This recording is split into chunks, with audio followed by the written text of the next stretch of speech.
Right, here's the big question. Oh, you start off with the big question. Always. All right. You're James Bond. How the heck did that happen? God. Well, that's a long story. Your file shows no kills. But to become a 00, it takes 2.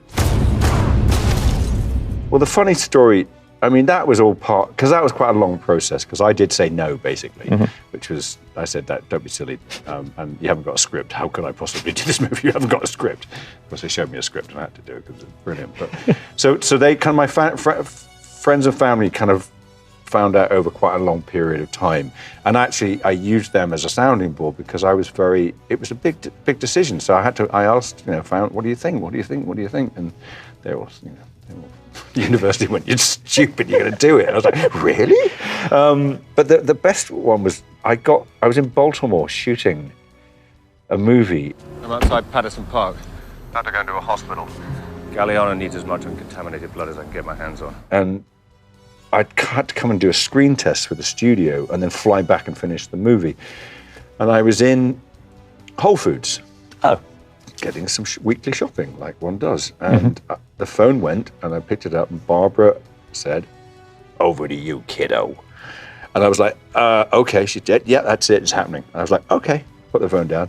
And I went, and I did this thing with the trolley. I sort of pushed it into a corner with all my shopping, and then walked into the off-license section of Whole Foods and bought a bottle of vodka and a bottle of vermouth and a cocktail shaker and a cocktail glass.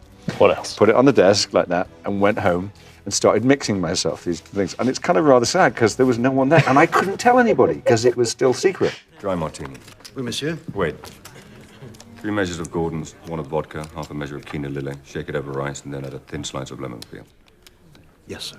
And by the time I'd had about 3, I thought, I kind of better go out and have a drink now because I've started this.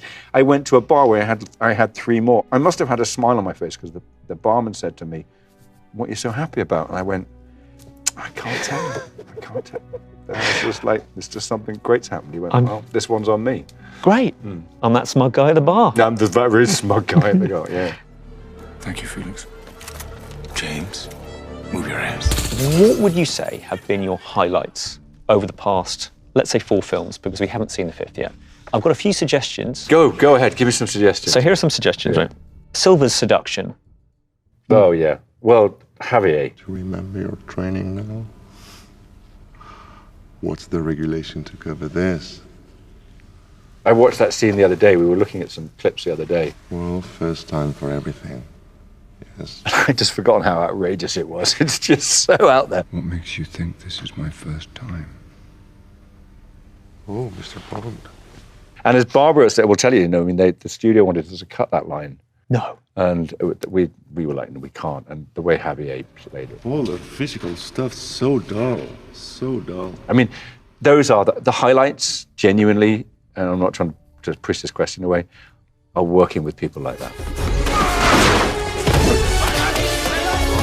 And what you do incredibly well is run through walls.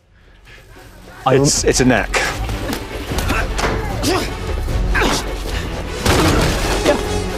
I remember you doing that and watching the film Casino Royale for the first time. You got a group of British people to basically stand up and cheer.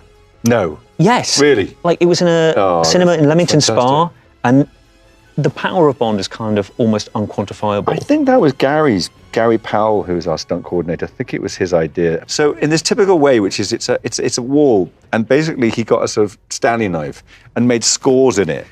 And I said, pull that. He went, yeah, that'll give. I was like, what? It's like I could just go. All I could see was myself running against it and just bouncing off it, and then going, no, that's not working.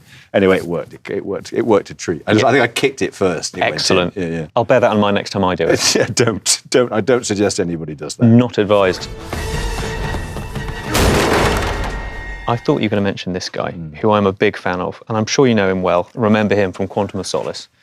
This guy in the background. He's pretty great, isn't he? Look at the way he's sweeping. Yeah. I think he's actually one of the producers. Is that right? Yeah. We gave him a job. Now you've said it. Yeah. I can see it. You can. I mean, it's... If there's an Oscar for extras, it should be to this guy. It is. It's pretty special. Is that actually in the movie? Genuinely in the film. Oh, you see, that's the great thing about movies, though, isn't it? You kind of things like that stay in. Of course. Yeah. Quite right. I mean, I would say lowlights. I'm imagining writing... I've got no lowlights. What are you talking about?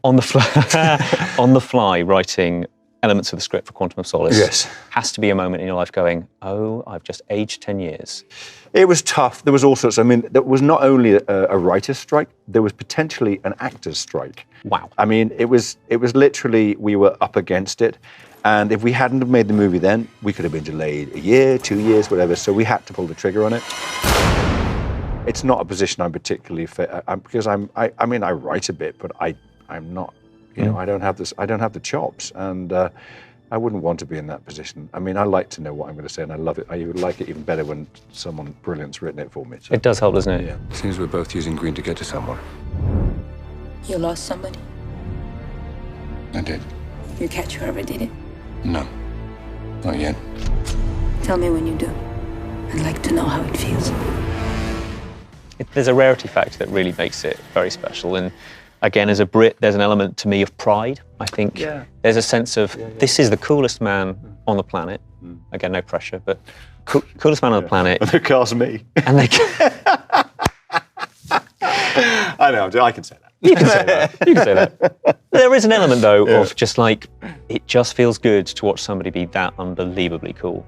Well, you know, I mean, I'm very proud of it. I'm very proud to be British, and I'm very proud to have that kind of, and there's something about it that is there's a stiff upper lip to him, but there's also a kind of, there's a style, and there's all about, I mean, the thing about the tailoring, the cars and things, which all feel particularly British to me, which I think is fun to play with, and I really get a kick out of doing all that.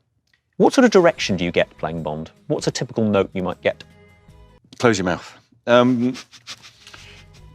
It's difficult because, you know, you probably can tell I'm a bit kind of giggly, and I kind of like to have a laugh.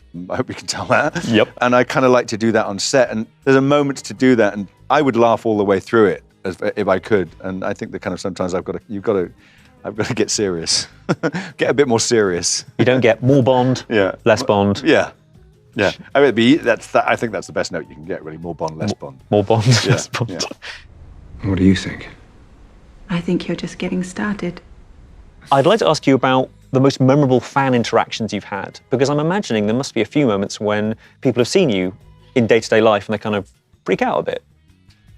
One of the best ones was I went to an Oasis concert at the Roundhouse a few years ago now, and we were up in a balcony, kind of in a sort of private sector, very nice. We're given these nice tickets, and the crowd.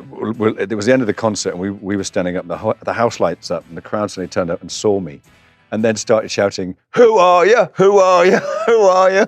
And I was like, "Oh, well, that's kind of." I kind of waved like that, and Noel just said to me, "That means they like you." What do fans typically say to you when they do, like, either see you at premieres or just bump into you? What do they typically say? Oh, you're not that short. You know, honestly, most people are really, really nice. So it's kind of, you know, it's not no big deal. Thank you, by the way, for giving us the miniguns coming out the headlights stuff.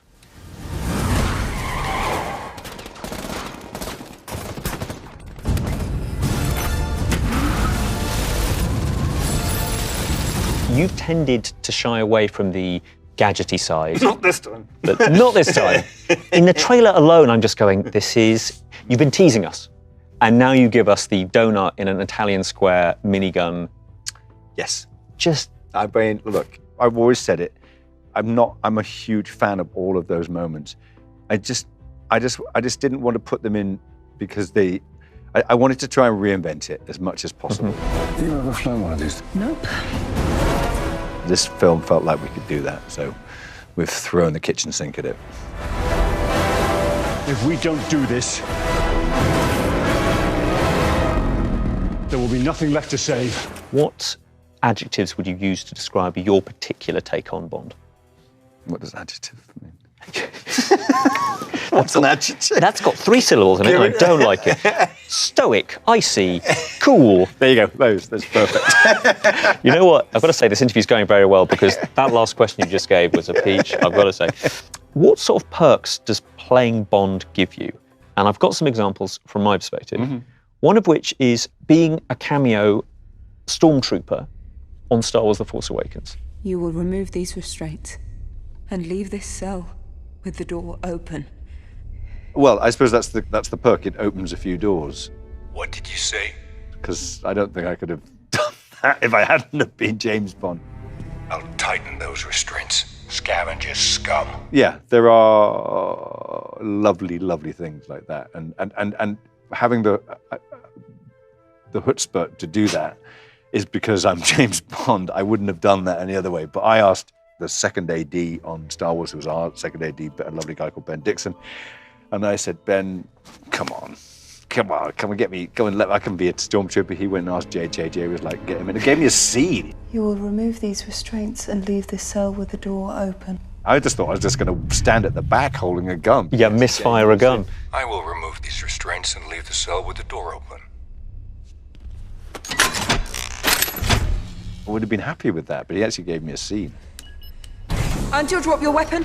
And I'll drop my weapon. Yeah. Yeah. And then afterwards, people went, you did know that was Daniel Craig? And I went, yeah. Well, I did this thing which was kind of, which made everybody, apparently made people angry, because they asked me, and I'd be like, what the fuck would I want to be in a Star Wars movie for? Because I was like very happy just to play around with the fact that, just to keep it under wraps, because everybody's going, oh, that's the rumor, and it's like, that's news to me. Mm-hmm. And it did, and it actually kept it out, and so then suddenly it became something. So you can't always do that. But it was just nice to play around with that, so that it was a nice surprise. Still waiting for my check, by the way. Residuals, guys. I mean, unbelievable. Let's sort it out. JJ, yeah.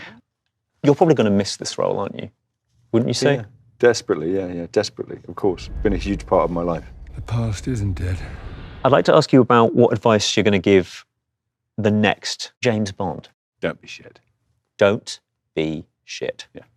It's great advice. Yeah. But particularly in terms of the legacy that you're going to leave for this. I just wanted to make sure I left it in as good a place as I found it. That's all I kind of cared about, and I think that anybody who takes it on will feel the same way, because it's like it matters, and it's a huge part of cinema history, and it's a huge part of British cinema history, which is sort of like a massive thing, and the importance of it, not for the fans, for everybody, and for everybody involved, is to make the best movies we can, and I think that's what I've certainly tried to do, and I know that all the people I've worked with have tried to do. And there's an element, of course, keeping Bond fresh with the times. You refuse to give into the formula. You refuse to just give them the same again. Was that a big part of every time you approached a new project going, no, we've got to think bigger, harder? All the time. What's the point? I mean, it's like, what's the point of being there if you're not going to? I mean, these movies are rare. In a movie sense, these are the rarest movies you can make. I mean, there are big movies going on. There's the Marvel movies and there's other things that are going on, but very, very few people get to work on these movies. And I'm incredibly fortunate that I've had the chance to do it. So my instinct is, let's do it the best we can. And otherwise, as I say, go big or go home. Daniel, it's been an absolute pleasure. I'm going to just say this. Thank you. You've been brilliant. Oh, man, thank you very much. That's very nice of you. Have a great rest of your day. Thank you. Thank you, and you. Beautiful. By searching Movies with Ali Plumb.